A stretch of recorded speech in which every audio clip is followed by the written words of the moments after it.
Greater Visakha municipal corporation కు mayor గా కూటమి అభ్యర్థి పీల శ్రీనివాస్ ఎన్నికయ్యారు. వైసీపీకి చెందిన మేయర్ గొలగాని హరివెంకట కుమారిపై పెట్టిన అవిశ్వాసం నెగ్గిన నేపథ్యంలో నేడు జీవీఎంసీ కార్యాలయంలో ప్రిసైడింగ్ అధికారి జాయింట్ కలెక్టర్ మయూర అశోక్ ఆధ్వర్యంలో జరిగిన సభలో పీల శ్రీనివాస్ ను మేయర్ అభ్యర్థిగా Janasena MLA Vamsikrishna Srinivas Yadav, BJP MLA Vishnukumar Raju ప్రతిపాదించారు. మరో అభ్యర్థి పోటీ లేకపోవడంతో పీల శ్రీనివాస్ ఏకగ్రీవంగా మేయర్ గా ఎన్నికైనట్టు ప్రకటించారు. ఈ సందర్భంగా కూటమి నేతలు, ఎమ్మెల్యేలు పీల శ్రీనివాస్ ను అభినందించారు. అనంతరం జీవీఎంసీ ప్రధాన కార్యాలయం ఎదుట కూటమి నేతలు సంబరాలు నిర్వహించారు. భారీగా బాణసంచా కాల్చి డప్పు వాయిద్యాలతో వేడుకలు జరిపారు. క్రెయిన్ సహాయంతో మేయర్ పీల శ్రీనివాస్ ను గజమాలతో సత్కరించారు.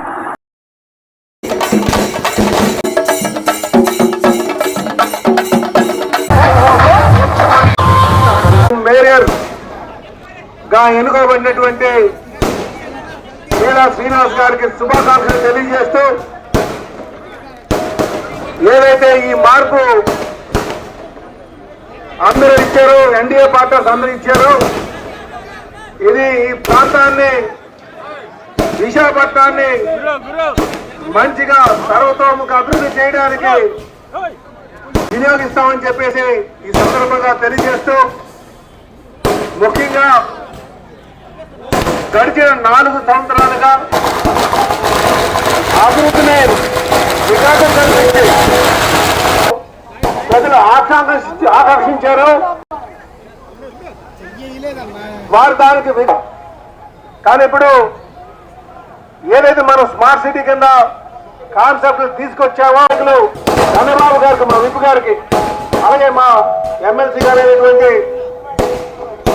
మా చిరంజీవి గారికి, దువ్వారపు రామారావు గారికి అవగాహన ఉంది. ఈ ప్రాంతం మీద అవగాహన ఉంది. ఖచ్చితంగా ఏదైతే ప్రజలు, విశాఖపట్నం ప్రజలు మీకు తెలియజేస్తున్నాం, ఎక్కడ కూడా ఒక పైసా కూడా అవినీతికి తావు లేకుండా ఈ ప్రాంతాన్ని అభివృద్ధి చేస్తామని చెప్పి తెలియజేస్తున్నాం. అలాగే జీవీఎంసీని పూర్తిగా ప్రస్థానం చేసి ఈ ప్రాంత అభివృద్ధి కోసం ముందుకెళ్తామని చెప్పి ఈ సందర్భంగా తెలియజేస్తాం. నేను ధన్యవాదాలు తెలియజేసుకుంటూ, న్యాయం చేయకపోతే ఆ మాట కానీ రేపు రాబోయే భవిష్యత్తులో శబాసని మీ అందరి చేత చెప్పించుకోవాలని కానీ నాకు ఇచ్చిన అవకాశం, ఆ అవకాశాన్ని కంపల్సరిగా గత పీల శ్రీని కంటే మంచోడు బాగా చేశారని మీ అందరి చేత చెప్పించుకుంటాను.